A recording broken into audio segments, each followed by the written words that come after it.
All right, Ken, welcome back to Living Tactically. It's great to have you. I mean, so many people gave us some great feedback from your first appearance.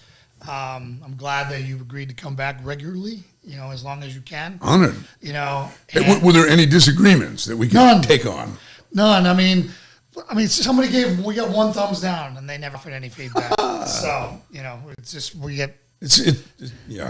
it'd be great for them to sound off if you don't agree with something, and then we could take it up and see if there's any substance there or not. A lot of fun.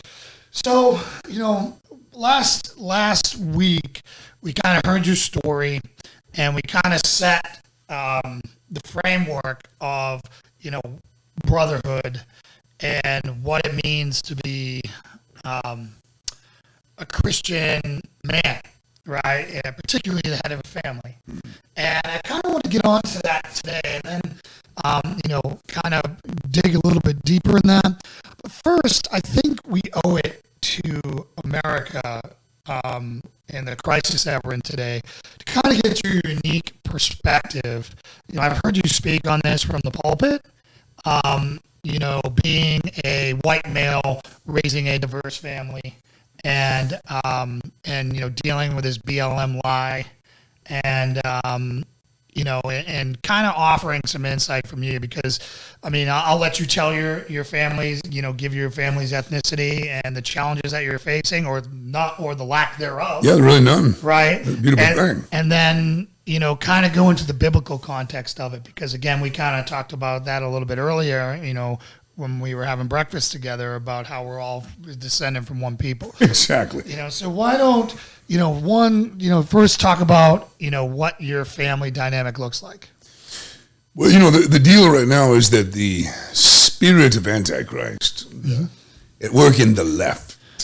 Can you go over that a little bit? Because a lot of people don't have your context. The deal is, we as human beings ought to be looking to God. And looking, when it comes to a Savior, and we need one, right? God is that Savior.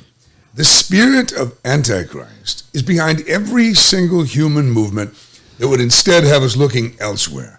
In Antichrist, anti doesn't mean like in English, antifreeze means the opposite of free. Right. It means in place of. So instead of looking to God, the whole movement to look to humans, or to look to the few elite humans, the real geniuses that come to power, that is the spirit of Antichrist at work in the world. The scripture speaks of the spirit of Antichrist. And that all through human history, there has been this continual pull for power. This fight, power gravitates to the few, always does. And people surrender their freedoms to the few for the sake of protection. So that spirit at work right now in America, and it is a spirit that is pulling everything to collectivism, to globalism, everything to massive government, to looking to man. There's a spirit behind that. And it is completely the opposite of the spirit that was at work that produced America. Right. So I want to stay on this topic a little bit, because I think it's really important that you described it the way you did. So it's basically humanism. It is. Yeah, right? Very much. It's humanism. That humans can solve any problem in the world. And humanism and occultism are perfect partners, because Satan is not concerned with getting direct worship. All he wants is that it goes away from God. Right. That we look to anything and anyone except for our Creator. So right now, the left, the spirit of Antichrist at work in the left, they want to set the rules, all the rules. They want to say what you can and cannot say. As a matter of fact, we who think biblically recognize, as you said, we are all descendants of one family. We are all related. The Apostle Paul laid it out in the 15th chapter of Acts, that God made of one blood all nations of the earth. One blood. We're all related. So there's only one race, and that is the human race. But they say you can't say that. They who attempt to make the rules say you can't say that. To say that there's only one race, that's the human race, that's racist. They just scream at everything. They don't reason. There's only one race. We all descended from the same set of parents. We're all the exact same thing. There is broad diversity within the human family.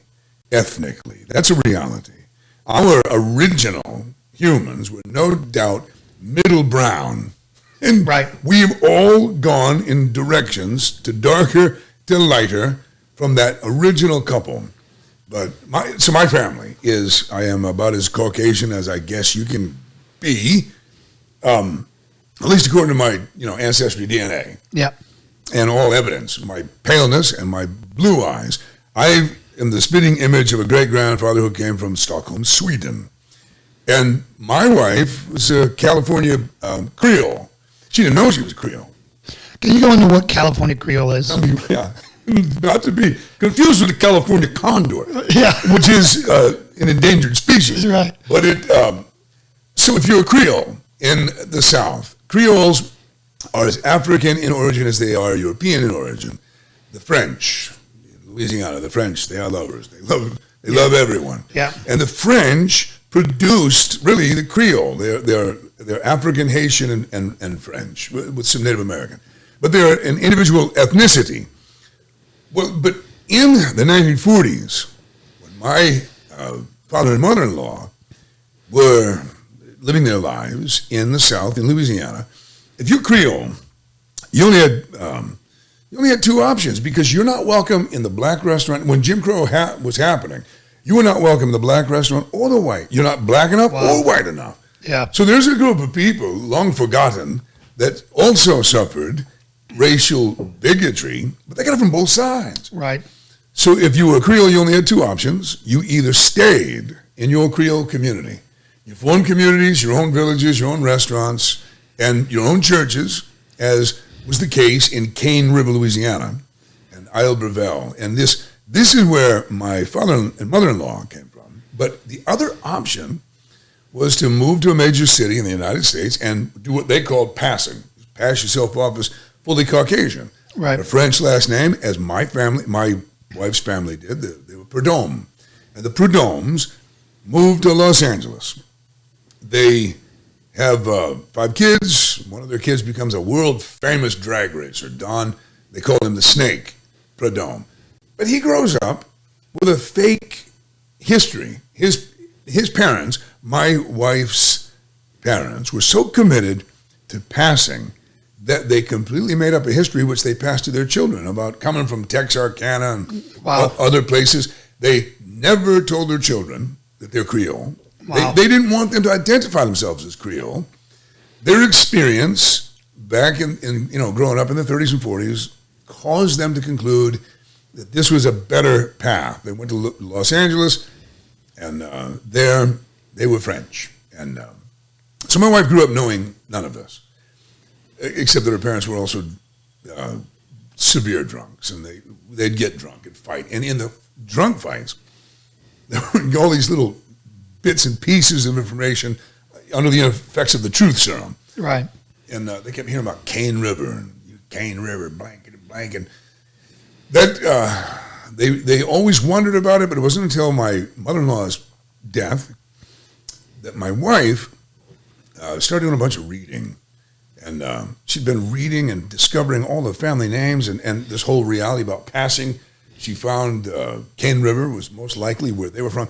And actually, the trip that she took to Texas, where at that time, my mother-in-law was living with my sister-in-law in her final stages of life. And when she passed, the funeral was in Texas, my wife and my daughter went to Dallas. And I told them, listen, while you're there, you've got time. Rent a car. Drive over to Cane River. Go exploring. They go to Cane River, Louisiana. Well, on the way there, they stopped to ask for directions. And they experienced just the subtlest hint of racism as they were asking about this place, Isle Brevel, Cane River. The white individual at the gas station. Yeah, whatever, just said, that's all mixed up there. It's all mixed. My wife said, yes, I do. Thank you. I did know that. I'm very curious. And anyway, they arrived. My wife and daughter were there, green eyes and olive complexion. They walked into the parish church at Cane River, and there was a ladies' quilting club. They're just quilting away. All of those ladies looked up and knew exactly who my wife was. Wow. They were relatives. Right. And though my wife and her siblings knew nothing of them, they all knew of those who'd gone out and were successful at passing. And it was an amazing and overwhelming emotional discovery for my wife and my daughter. In fact, those ladies escorted them just out behind the parish church to Creole Cemetery, and the only people buried there are people who were born there and are Creole. Showed both graves of both sets of their parents. So anyway, long story short, we're blended. We're an ethnically blended family, but it's irrelevant. I mean, it's not completely irrelevant. We've got our story, but we're human. We've always been human. Before we knew any of that, I knew, well, there's a beautiful brunette with dark skin and green eyes. There's an exotic family's woman. Beautiful. And also my youngest, so I guess technically I'm the only legitimate pale-faced Caucasian in my house. We have my stepson, who is a Creole Irish. I've got my daughter, we procreated, and my youngest son, Ben, who is predominantly black. We don't use terms like that in my house, though, black or white. Nobody's genuinely white. Like, that coffee cup is white.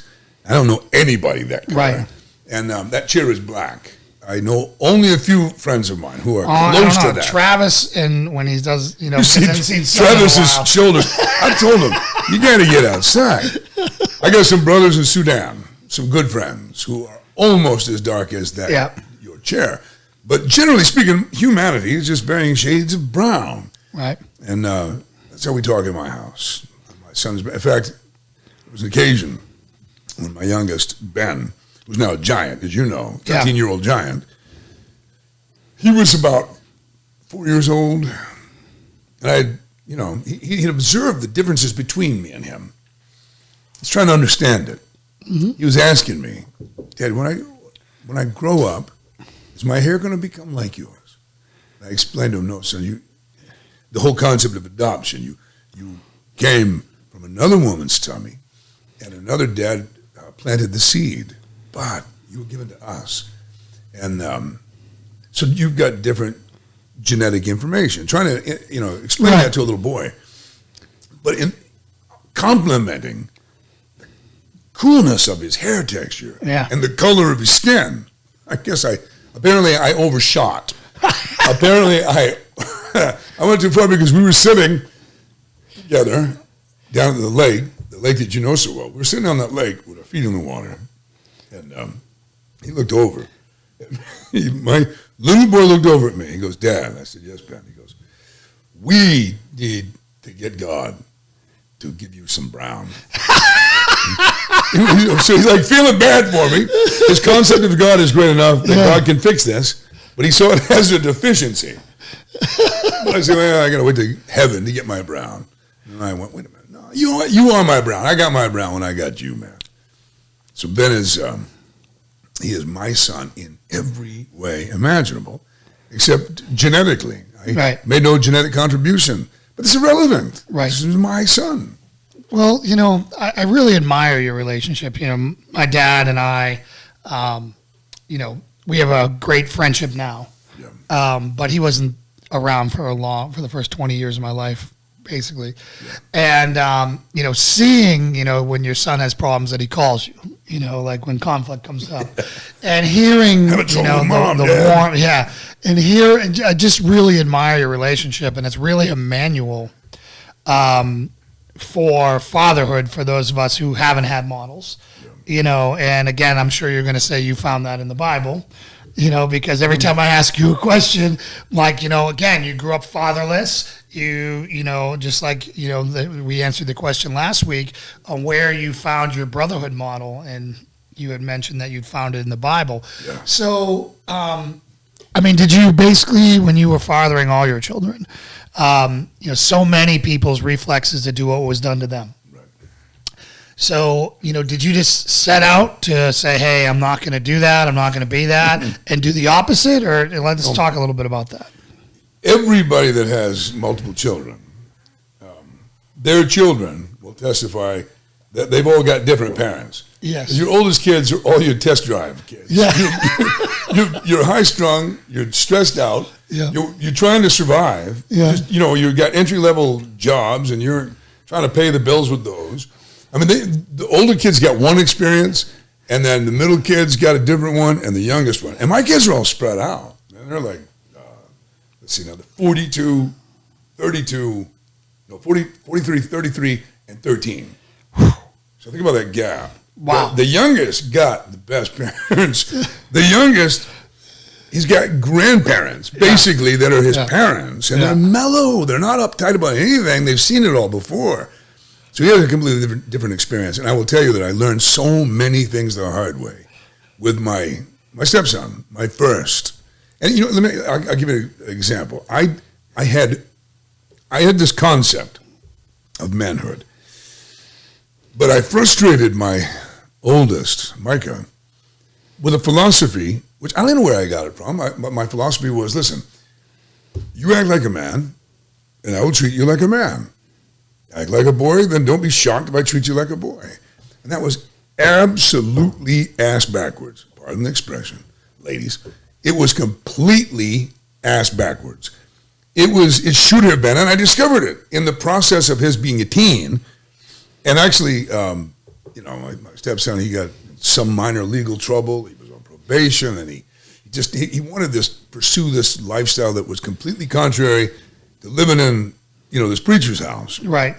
16 years old, he takes off. I mean, he just took off. While he was gone, I knew where he took off to, and down in Hartford, Connecticut area, with a bunch of guys he fell in with. And I had the thought I need to go down there and find him and knock him out, throw him in the family wagon, bring him home, make him comply. I submitted that plan to God, and God shot it down. And I was pouring over and over and over the story of the prodigal, which is some of your finest work. I mean, I've been brought to tears watching you preach that. I mean, it's real. Like, I've seen a lot of pastors teach the prodigal, and no one does it like you can. Well, it's the pain, my own. There's so many things about it, but my focus on that story began when I suddenly am the stepfather of a prodigal, 16-year-old who's run away. Creole kid who wants to be a minority real bad and live a gangster life. He's got this major identity crisis. What year was this? This would have been the early 90s. So gangster rap is everything. All that stuff. Yeah, it was, and he knew he was a little different, ethnically, and he just wanted to identify. So what he did? This ironically, he did the same thing. Without even knowing about his grandparents on his mother's side passing.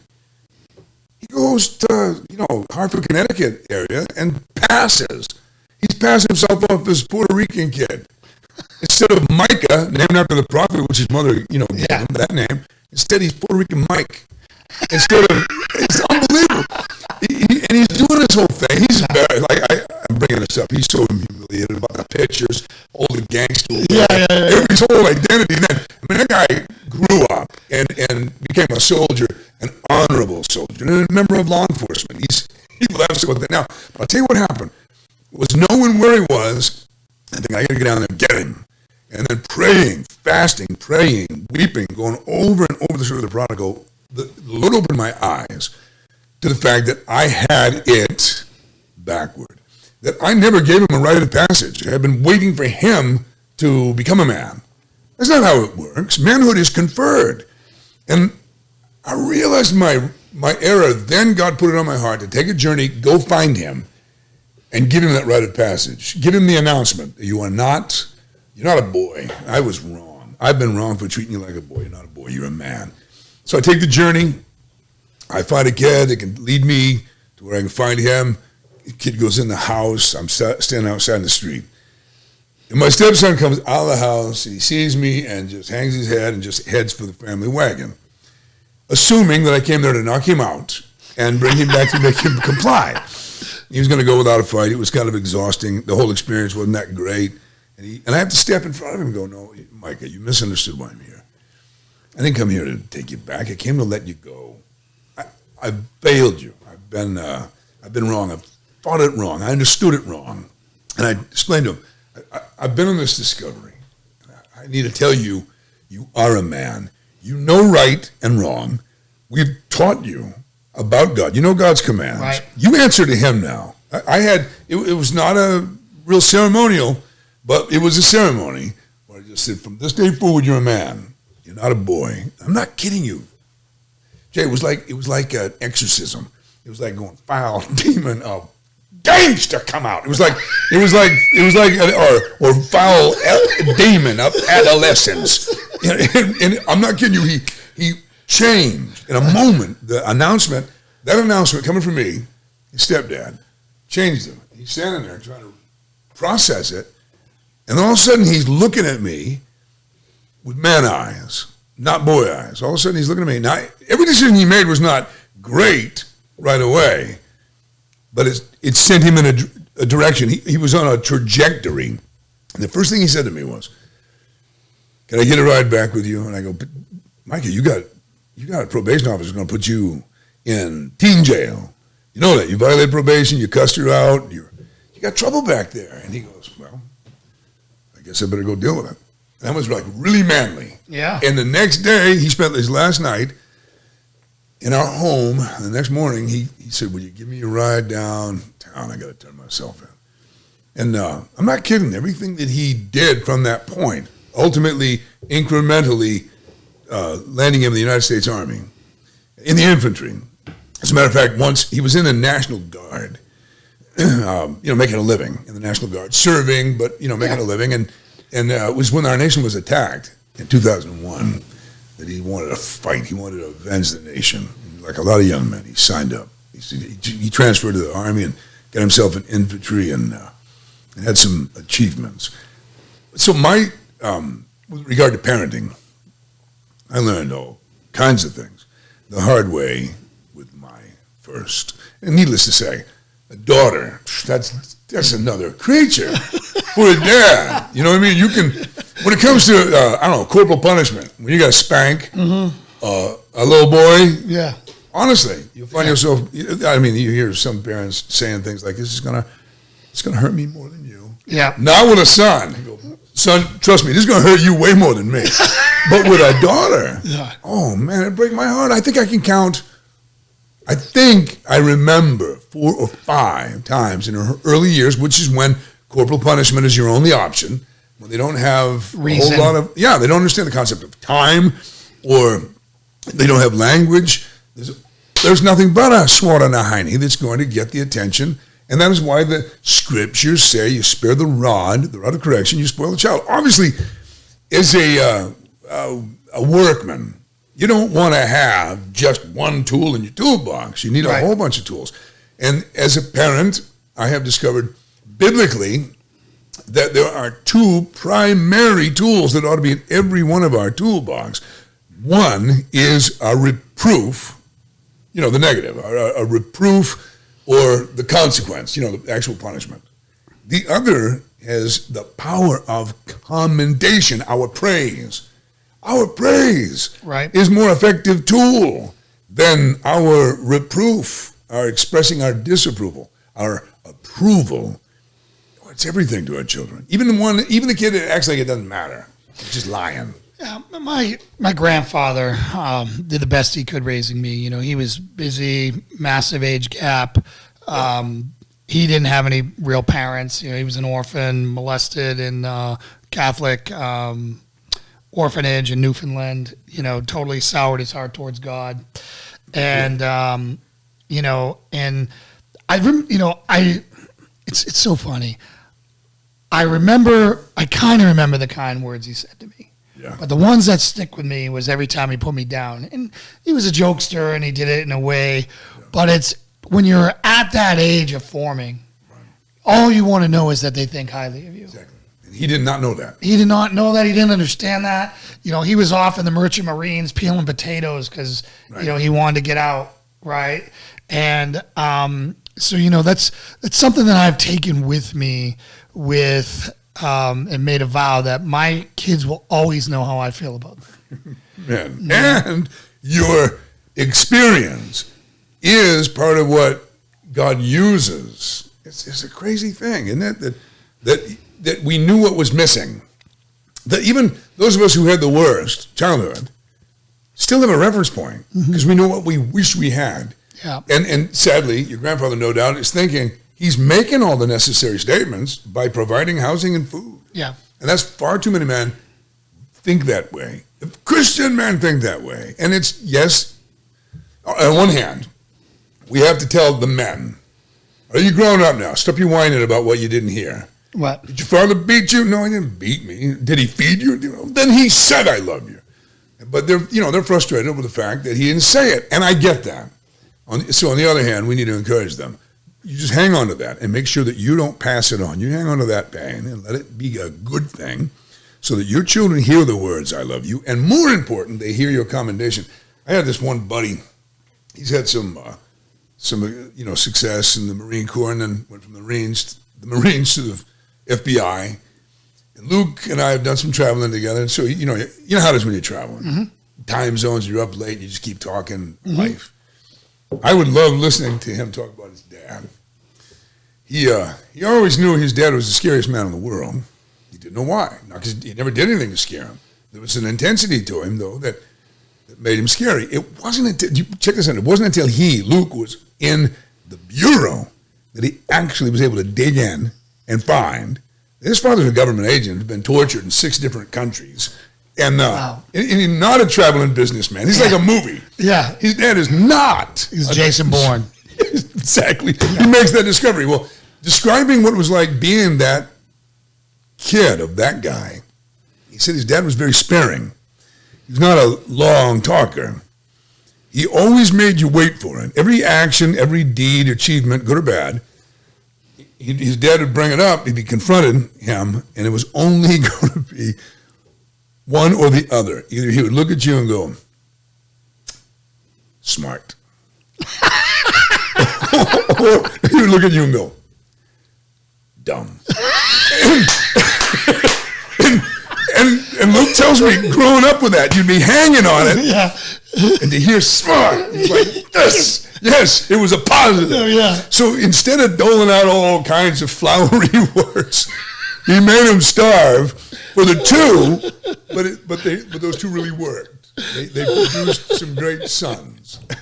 It amuses me when I think about it. Oh my God, that's smart. You just wait, what's it going to be? Yeah, and either there's nothing in the middle. Yeah. There was never a little smart, little dumb. He would just he would really be thoughtful. He would really think about it and then give him a verdict. So, now that you've learned, you've raised several children, you mentor countless men through the program, men who come through the program, CRD, and I know, I believe, I don't want to say no, but I believe you've done your rite of passage with Ben. Yeah. Can you talk a little bit about that? I know it's probably not this extravagant thing. The rite of passage for Ben was way different than the rite of passage for his older half-brother. Right. That one was on the fly, on a street, with a brief conversation with Ben. I had years to think it through. And I guess, though, with Ben, I continue to tell him, the day's going to come. He would ask, when am I going to be a man? One time I remember him writing me, I'm almost grown up now, Dad. And I kept telling him, son, you're going to know when that day has come because I'll be the one telling you. He had 13 years of me referring to a rite of passage. And I said, it'll happen probably around your 13th year, Ben. You'll see. And can I stop you for a second? Why 13? Well, biblically, culturally, that's how it was with the Jews. You're well past the age of accountability, which is a little sketchy. Nobody knows, and it seems like the age of accountability is not a year, but a point in maturity that only God knows. But it seems to happen as you're leaving childhood behind. For the Jews, it was around their 13th year. And again, it was around.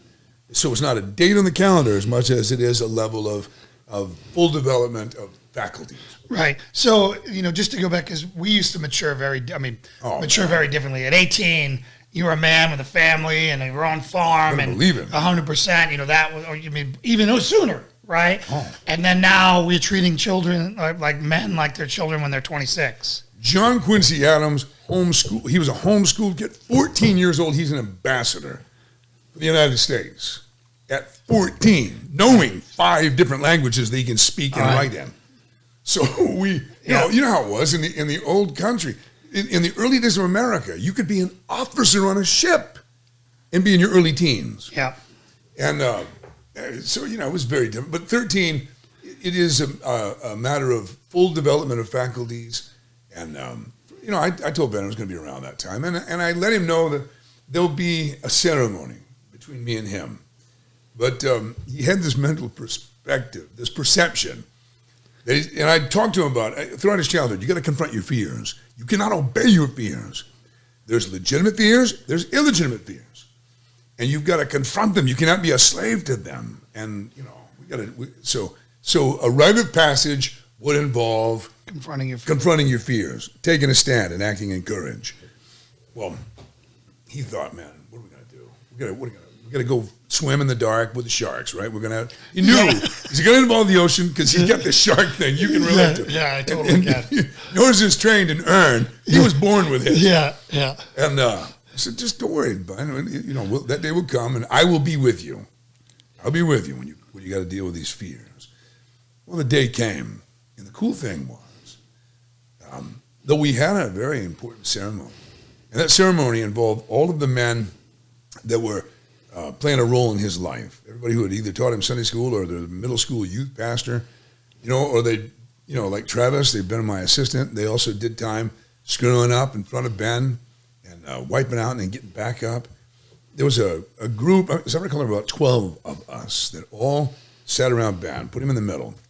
In that ceremony, I required of Ben, I want you to tell me, how are we saved in front of these men? And he knew the answer to give. We are saved by God's grace through faith. He quoted the scripture. So then, is works irrelevant? No, sir. Works prove our faith. Faith without works is dead. He quotes James. I go, tell us the commands of God in order. All 10 commands. He lays out. Summarize those 2 commands, Ben. The 2 commands, 2 tables of the law. We love God with all of our heart, soul, mind, and strength. That's the first table. Secondly, that we love our neighbor as ourselves. That was the extent of any quiz or any test, but that was the ceremony. And I've been giving him the answers to that. His whole life. And then I said, all right, Ben, I got news for you. All of that you had thought you were going to have to go through you got to go kill a lion or you got to wrestle a shark. Son, I'm here to tell you tonight that you've already done all of those things. So you remember winter camp? Boys were doing homosexual gestures. One of the messed up boys on the bus was, dry humping the other guy. And you took a moral stand and it made you the bad guy. All of a sudden now you're the narc. Now you're the bad guy, working for the man. Yeah. Remember that when you put yourself in a place where all of a sudden you're really unpopular in your own youth group because you took a stand and you got one kid sent home. And people's opinion didn't matter. You demonstrated courage. You demonstrated then that the only opinion that matters to you is God's. Right. And I had a series of things we did leading up to that. Oh, man. Ben's got, he's a black kid, man. He's got this, something that come all the way from ancestors in Africa. You got the heebie-jeebie when it comes to spiders, scorpions. Yeah. I don't like bugs either, man. But he's got this. I mean, if I flip over, like even a board, and there is like a wow, and you're startled. Yeah, you're like, you're ready to go. You're gonna draw a gun. Yeah, start smoking them. Flamethrower. Then he's in this spider thing, right? And we got some. You wouldn't believe big bugs in Maine. That's this all far north, you would never imagine. We got spiders. We got a thing as big as a tarantula. They call it a dock spider because they're usually underneath the dock. And it is said, and I'm sure it's only a fairy tale, that they eat fish, small fish. Yeah. But they walk on top of the water, man. These things have got this, they'll give a grown man a heebie-jeebies when you first see them, if you're startled by them. Yeah. And so there was an occasion, I'm trying to help him overcome his fears back when he was about 10. Come on, man. We went to the dam over at Brewer Lake, and there's a narrow channel on the overspill of the dam. And there's a current. We'd go in there and play with the current. There's a waterfall and play with that. And it's dark and spooky. And you don't know if there's eels in there or what. But it's a place where, we like with Micah, his oldest, his brother, we go in there and we can have adventures. Well, Ben got the heebie-jeebies in there. Because it's dark, right? Yeah. And we're in there, sure enough, one of those big old dog spiders is on the side of the canal, on the dam. And I go, Ben, come on, let's go over there and kill it. Come on, go over there, confront your fears and knock that thing off that wall. Come on, man. And he's like, no, Dad, no. And I said, get on my back. Come on. Well, and he's on my back. We're water up to my collarbone. And it's a current, right? Yeah. There's a current, the spillover in the dam. And we approach the thing and I go, watch this, Ben. I slapped that big old spider. And to my surprise, It didn't go. it hit the water and starts running toward my face on top of the water against the current, which gave me the heebie-jeebies. Oh, man. So I hit the thing. Well, that put him into a screaming fit. He like screaming. I'm not kidding you. My 10-year-old went into shock. He went into a state of shock. He couldn't think rational. He couldn't stop crying. And he was like that. I mean, I had to calm him down, take him away from everybody, and let's just pray. Let's just breathe. All right, now let's just go to Toys R Us. He's 10 at that time, and I'm like, I don't want you to remember this day for the rest of your life. Right. But that was such a traumatic event for him that his rite of passage, early that day before the ceremony, we went there. So let's go there, man. Come on, let's go there. Let's just go swim up through that dark canal. Let's just do it. I know you might be scared of it, but in reality, those aren't venomous. Those spiders cannot hurt you. They're just going to give you the heebie-jeebies. And he did that with me. We went up there, and we didn't even run into one, but we were ready for it. And it's all the stuff you can't see. And I remember that. 13, he's going, it's not that scary, Dad. It's kind of fun up here. It was nothing. I said, you see, it's nothing. It's just all part of growing. And so it was those events where I said, son, you have confronted your fears. You have demonstrated manhood already. We're not here so much to make you a man as to announce to you that it happened. Right. It happened before you ever know it. Let's just make it formal today. But you've been a man already. Right. It's very similar. It's funny how what you're describing is almost what we call on the SEAL teams a trident board. Yeah. So you go through your this is how it used to be. Now it's totally different. They've totally made it worse now. Yeah. It used to be that you'd go through your 6 months of training at BUD/S if you go through and you don't get injured. Yeah. Then you'd go and you do your jump school, and then you'd go. If you had a specialty, like I was a corpsman, I went and spent some time with the Army, went through medic school, and then you go to your team, and then you do. So the SEAL teams basically checks your gut and make sure that, hammers the impurities out of you, make sure that you're not a turd, and, that you have what it takes. Then you go to STT and you learn how to do things, how they do it on that coast, right? These are guys who've been around forever in the local, in the training, have done a ton of platoons all over the place, and they train you up on the SOPs, your standard operating procedures there. Yeah. Then you go to your team and you do an 18-month workup. You train with the same guys for 18 months on how to be a SEAL, on how you're going to do it with those guys. There's a lot to this. Right? So then... depending on your team, you'd either, before you deploy, they want you to deploy with a trident on, right? So some teams, the philosophy was. And so they'd have to give you a trident review board to test everything you've known before then. You'd walk in a room full of chiefs, and they would make you do all the skills, answer all the life and death questions that you need to know as a team. And depending on what you did, you either passed and you got your trident, which is a ceremony where you come up in front of the team, you're in your stuff, and this thing here has got 3 pins in it, right? This is the trident. So it's got 3 pins that you stick through there. And the CO comes up, there's a little ceremony where everyone comes up, and he puts it on your chest and tacks it in. And then every warrior of that team comes up and punches that into your chest. And that's your rite of passage. I've read of it. Yeah, and and if you don't, you fail your trident board, you got to go back. Not all the way back to the beginning, you go through STT again, you get pulled out of the platoon, and all that stuff, and it's just, I see a lot of similarities, man. I know how important, that's one of the most coveted, brotherhoods in the entire world. I don't believe it. Right?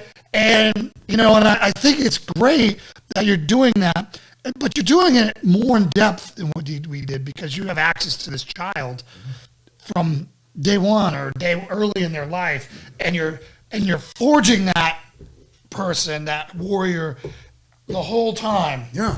And, and I just think that it's quite remarkable, and it's really effective for a reason. Yes. Right? And I think it's great that you did that with your child. And, I would love to be able to see myself doing that and figuring out how I'm going to do that. And I like that it's important for it to be people who are respected around him. The people, like you said, Travis and other guys who have been around and participated in Ben's life, right? People that he looks up to be all sitting around and saying yes, and I have to believe, or I don't have to believe, but I believe it was very similar, like in Viking culture or other warrior cultures in the past. No doubt about it. And then we came to this enlightened age, and now it's like, stay a child as long as you can. Oh. Stay a child until you're 30. Go be irresponsible, do all this stuff. And I think there's an empowerment. Like when you looked in Micah's eyes and you saw him go from boy's eyes to man eyes in a sentence, right? That is so powerful, because now it's like, all I wanted to show you was I was a man, and I came down here to be a man. You just announced I'm a man, so now I don't have to do this stupidity. It's amazing how, upon the reception of the news that he is a man, that he started doing man. Yeah. It's amazing. And made some really hard decisions right away to Instantly. do it. Like to do, that's the important part, right? Because you can see how a lesser person would take that responsibility and say, well, I'm going to slow step there. But to immediately confront the hardest things he's facing, jail time, turning himself in, losing that, and going through, and that's just, I think, the best way it could have possibly went. That's amazing. And I think that we've given up so much of our mentorship to schools. We farmed it out. We outsourced the stuff. Deuteronomy chapter 6, God says for his people, the covenant people, the parents are the trainer, and that we're supposed to be the ones teaching the commands to our children. And the implication in Deuteronomy chapter 6 is that their kids are going to be with us in life. Right. Not living a separate life somewhere. The separate life that the modern kid lives from his parents, not only on a completely separate schedule, in another institution, surrounded by other people who are the primary influences, sadly, but also in a parallel universe with technology. He's off in a world, a school that his parents would never accept, of influences that are entering in through technology, just through social media. So I think there's that whole aspect of things that people are disregarding, but also, as you have rightly said, it can be said that there were periods of time in the history of the world where childhood did not exist, which is unfortunate. That's a reality. The Industrial Revolution, where they're working in factories at 11. Right. That is not the plan of God. But the reverse is what we've created, where childhood never ends. And you've got 30-something-year-old dudes on a joystick when they get out of work, living in a simulator. That's exactly what it is. Still a boy. Yeah. And there's no real suffering, there's no real cost, there's no real risk, there's no real sacrifice. He doesn't have to maintain a relationship with his wife or his kids. He doesn't even know how to do it. He's off in another world. It's an escape. It's an escape. It basically says, and this is coming from, I used to be a gamer, right? And it's because my life sucked. Right. Even though all I accomplished, my life sucked, I just wanted to get away, get the instant gratification, hang out with a bunch of guys who were doing the same thing. Oh, it's like just plugging yourself into the matrix. Yeah, totally. And just I'll go get lost in this happy illusion. Yeah, exactly. And, and unfortunately, it puts off everything that you have to do to live the life you want to live. Yeah. In reality. That's right. In reality, there's pain. Yeah. Every moment that you spend not working towards your end goal, which should be God, family, and and working to whatever you consider successful, is setting you back. That's right. And I just feel like nothing drives me insane as colleges, where people go off to experiment, and they're trusting their kids to go be brainwashed by these universities that are socialist, that are, hey, go get date rape, take your drugs, do whatever you want to, go find yourself. What are you talking? They should have found themselves with you under your wing, and you should have No, exactly. You've been a part of that. I'm not going to let you go find yourself. My son, I'm going to tell you who you are. Right. I'm going to show you who you are. I'm going to be telling you and showing you. I'm going to impart an identity to you so that you're not off going, who am I? Going off for the rest of the world to try to impart an identity. And then what do they take, how many of them take the hard route? Yeah. Right? Not many. They're the ones that are usually successful in the world. The rest go on 10-year degree spins for a liberal arts degree because they can't pass anything because all they do is they take semesters off to hang out and pay with these paid friends called fraternities. Yeah. It's just so sad that, instead they could have been in their own communities with their own men, with people who share their values, in their own church, becoming what they were meant to be in the first place. And unfortunately, we got so busy as a society. Not one salary isn't enough. Maybe we need two. Yep. We need to. We're in this race, and I, unlike most capitalists, I do not like the wage disparity in the world, which is another thing. I look back to the days of the 50s where your worker made $30K and your CEO made $100K. And that was a good deal. Now your worker makes $60K, your CEO makes $200 million. And I'm not saying there should be an even playing field. No, you're way right. But the wage disparity and the greed that has done that has caused us to lose, the skill, like Mike Rose says, right?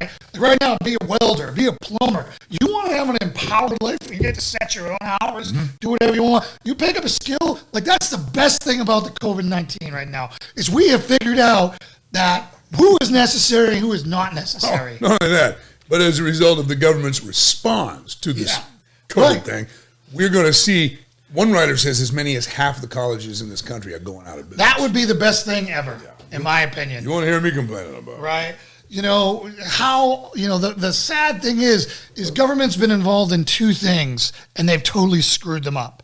Right. That's what they do. Yeah. Well, you want to see government efficiency, go to the DMV. Exactly. That's how. That is the reason why Abraham Lincoln said, and I quote, "We should trust government to do only those things that we cannot do better for ourselves." Right.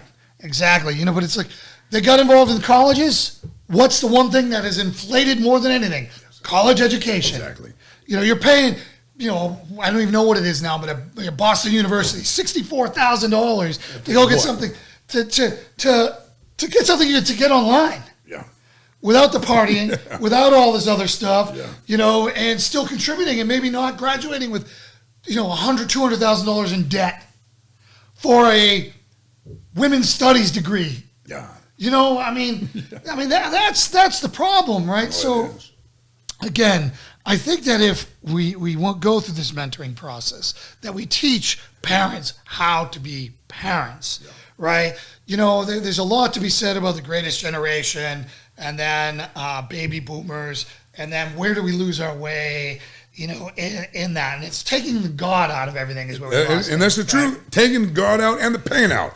The greatest generation suffered greatly, and they wanted to spare suffering. They spoiled the boomers. The boomers are the ones who created this generation of professors who perverted the minds of the Gen X and everybody that's followed. For not having any wants, they created a whole new list of needs that they thought they wanted. Post-war prosperity, and a generation that suffered greatly wanted to keep the suffering out of the experience of their children. Suffering is unavoidable. And it's no pain, no gain is a law in God's universe. So as a father, I just want to bring it back and I kind of want to summarize some things. I don't mean to put you on the spot and say I want 10 or 5, whatever. What is most important in raising, a Christian, boy right now in through manhood? Well, scriptures say, bring up a child, train up a child in the way that he should go. Train up a child in the way he should go. When he's old, he'll not depart from it. New Testament, fathers, provoke not your children to wrath, but bring them. You got to take them where you are. You've got to, as the scripture says, get them to taste and see that the Lord is good. It isn't send them. You can't send them to youth group and send them to some Christian school, farm out this experience. You have to bring them. And I believe that is the most important thing, that you as the Father, are taking them where you have gone spiritually. So bring them up in the fear and admonition of the Lord. Bring, not take, not send. You can't send anybody. I want to go with you. The other thing is what we said about the power of commendation. That we're the ones that ought to be imparting an identity. Tell them who we are.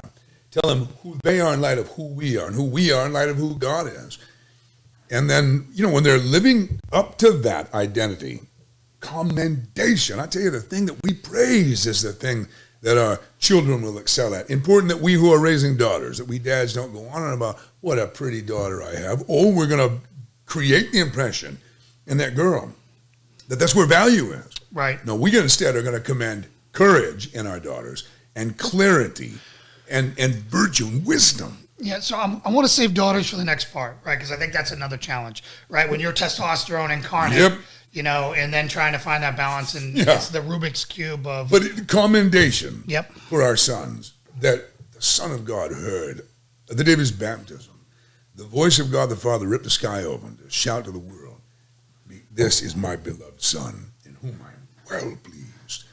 That we commend and that we praise, and this is the other thing, that we praise our kids publicly and we reprove them privately. That any dad that's chewing his kid out in front of other people is a dad I want to take out and kick in the ass. Yeah. Again, pardon the expression, ladies. It's a body part. Okay. It is, he needs a kick. Right. Because he doesn't understand what he's doing, how bad he is hurting his son.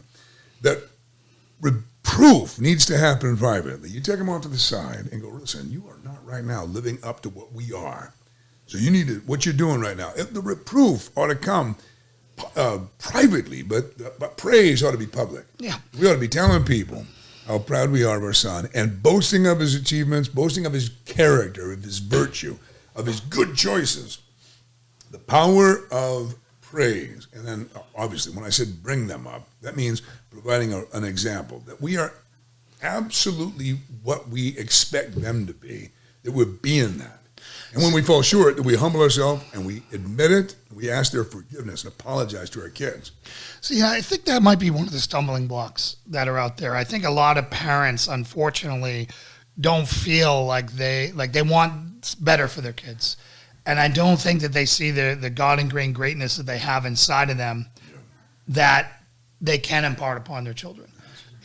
Whether you're a janitor and you're working a noble job that sucks because you want to provide for your family, right? Or you're out doing whatever, you're still showing them how to be noble, how to be good, how to handle responsibility and all those things, right? One of the most powerful speeches I ever saw was at a Maritime Academy. It's this black guy, I don't know his name, but he said, the wisest words he ever heard were from from a third grade dropout, which was with his father. I don't know if you've seen the video.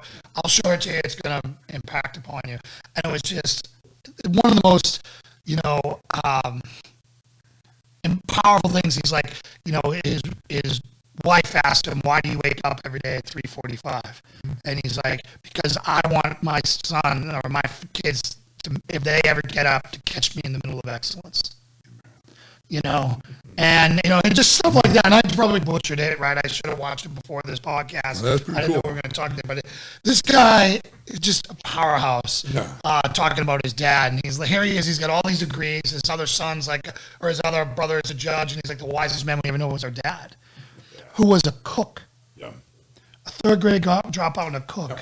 Right? So I think that, by living biblically, by finding our identity in Christ, we find our greatness.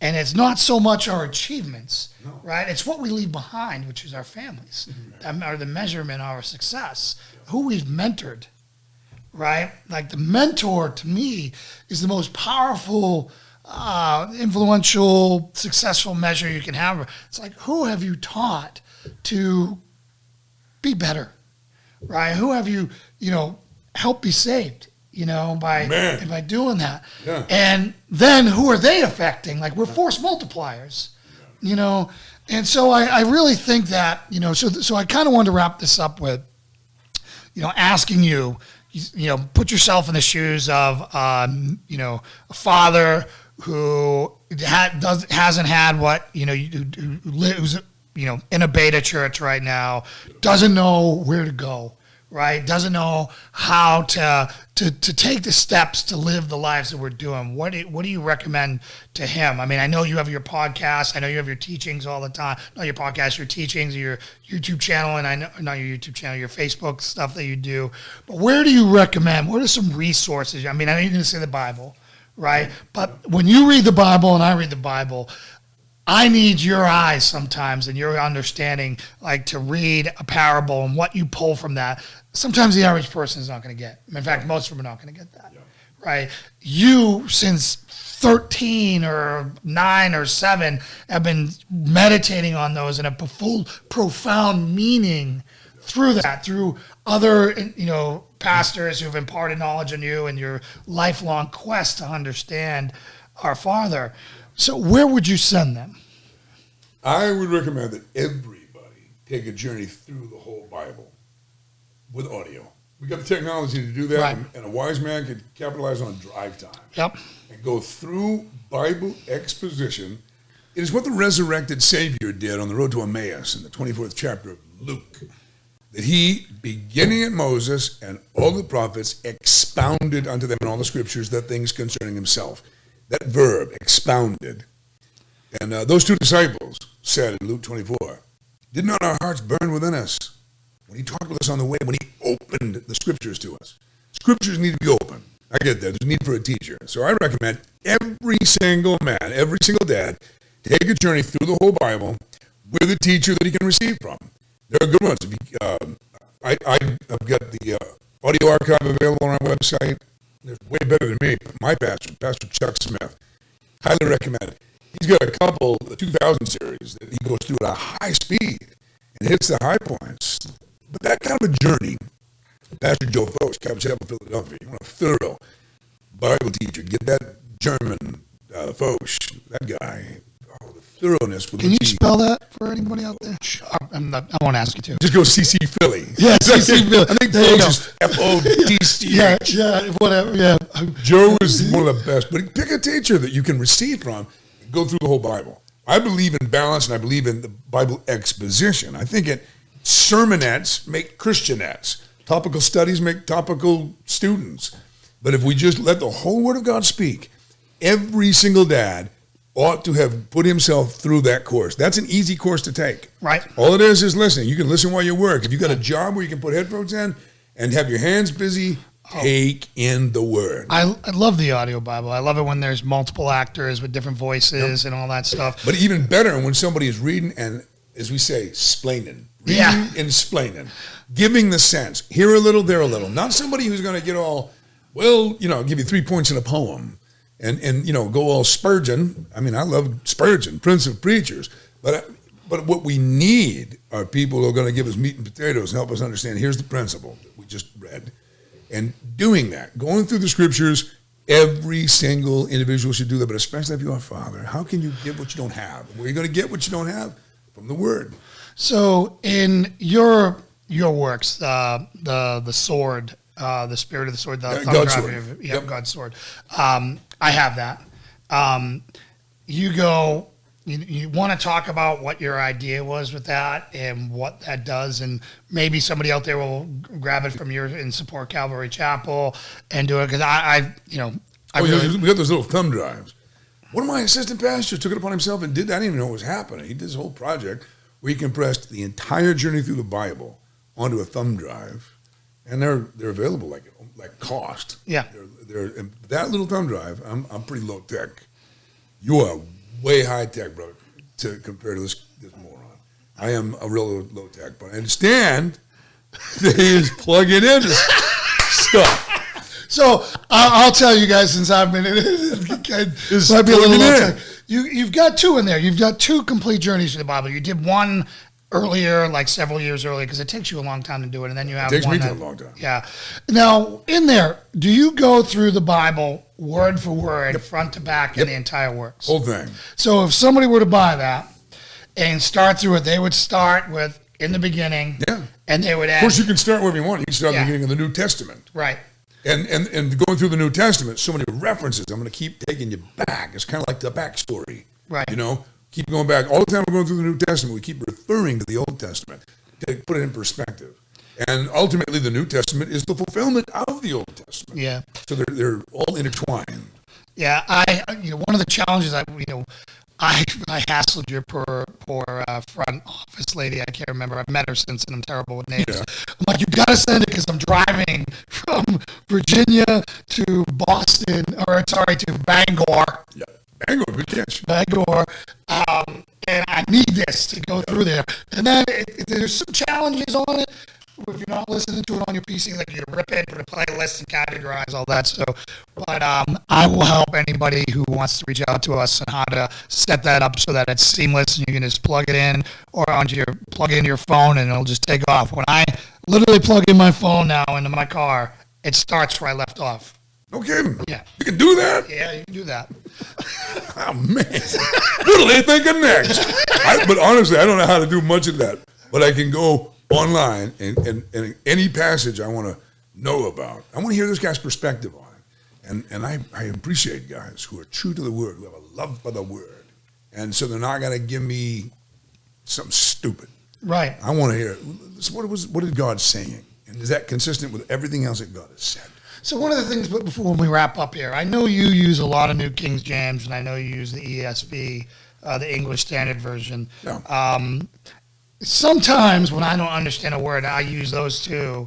I find myself in the ESV I love the Gothicness of the King James, thou, thou, the old guy who wants to be in armor and wielding an axe or so. Yeah. Loves that, right? It's every swords and sorcery movie I ever saw growing up, that's what it is, right? It is my favorite version. That's what I choose every day. Right. And that's what I teach out primarily. And mostly not just because the language is different, although the language is different enough, being older English, that it's filed different in my head. There's enough distinction that I can access that in my memory. I'm kind of into the language being different, but more because of textual reasons. Which text have they translated? And then some of the other translations, modern translations, you kind of got to dig into who did the translating. Right. Because there's some weirdos. One of the things that I do on the Bible app or whatever it's called, you can have as many translations when it is. I'll often go, ESV, King James, NIV, and the Message, and I'll look at all those. And some of them take it totally out of context. Exactly. Sometimes I'll go to the Message and it'll describe it appropriately. I don't think it's changed. Other times it says things totally different. Well, you can't count. And I'm just like, whoa, if I didn't double check that, I would get a different meaning from it. Yeah, you can't trust the Message. Right. And NIV, I'm not NIV positive. Yeah. I think anybody that's NIV positive ought to get cured of that. It's whoever. You really do have to look. God's word has been preserved. There's no doubt. God has seen to it that his word has been preserved and delivered to us. But here, in this particular age in which we live, there are so many English translations, and they're not all reliable. And it's not just the word-for-word translation. It's also which texts did they choose to translate. Because some of these other, what they want to call later manuscripts or majority manuscripts, leave out a whole bunch of Bible that the older ones don't. So it is the received text, the textus receptus, that I am most confident in. So for me, since I'm reading and explaining anyway, right, King James Version works. Right. Well, Ken, I think that's a good place for us to wrap it up today, unless there's anything else you want to get into. But I really thank everyone for joining us today. If there's any questions that you want Ken to answer, I don't want this to just be about, being becoming a solid Christian, warrior today, I think is very important. But I also want to, for all you people who are on the fence, for all you people who have a background like me where I was an atheist for most of my life, bring your hardest questions. Ken's not afraid to wade into that. I mean, here you got, a great guy who's going to give it to you straight. And, and hopefully, we'll be able to answer your questions if you have any. So without any of that, God bless you. God bless America. May he protect each and every one of us. May he protect our first responders, our troops overseas, and give our leaders the wisdom to lead us through this time. That's it. Living Tactically out. Peace. Remember to like and comment below this video and subscribe to my channel for more great videos on coronavirus updates and how to protect yourself and your loved ones.